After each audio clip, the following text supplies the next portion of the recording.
بسم اللہ الرحمن الرحیم. کور ہومیوپیتھک سے ہومیوپیتھک ڈاکٹر سید حسین شاہ آپ سے مخاطب. آج کا ٹاپک ہے اشواگندھا. ایک میڈیسن ہے، ہومیوپیتھک میڈیسن ہے، اس کے بارے میں بات کریں گے. اشواگندھا ایک عظیم ذہنی ٹانک ہے.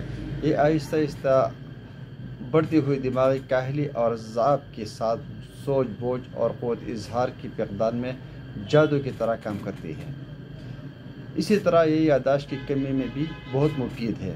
مختصراً اشواگندھا ذہانت کی مکمل طور پر جزوی طور پر بربادی خرابی میں بہت مفید اور مؤثر دوا ہے، بالخصوص جہاں قوت فکر یا یادداشت اور قوت اظہار مفلوج ہو جائے.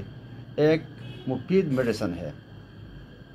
اس میڈیسن کو طالب علم کے لیے جو اپنی توجہ کسی بھی مضمون پر مرتکز نہ کر سکے اور نہ ہی اپنے اسباق یاد کرنے یا جو کچھ اس نے پڑھا ہو اس کو بیان نہ کر سکے، اشواگندھا ایک عظیم میڈیسن اس طالب علم کے لیے ہے. اس کے علاوہ جریان منی کے ساتھ عضلاتی ہم آہنگی میں اعصابی اور عضلات کی کمزوری، بوجھا، کنٹیا، عطشک اور سوزاک میں اشواگندھا طویل عرصہ تک استعمال کیا جا سکتا ہے. یہ بہت مفید ہے اس کے لیے.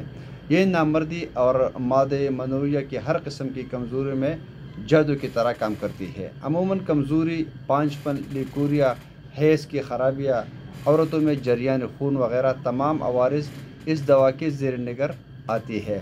اس دوا کے 5 قطرے صبح، 5 دوپہر، 5 شام تھوڑے سے پانی میں ڈال کر استعمال کیا جا سکتا ہے. اس کا طاقت اشواگندھا کی طاقت میں استعمال کرنا بہت مفید ہے.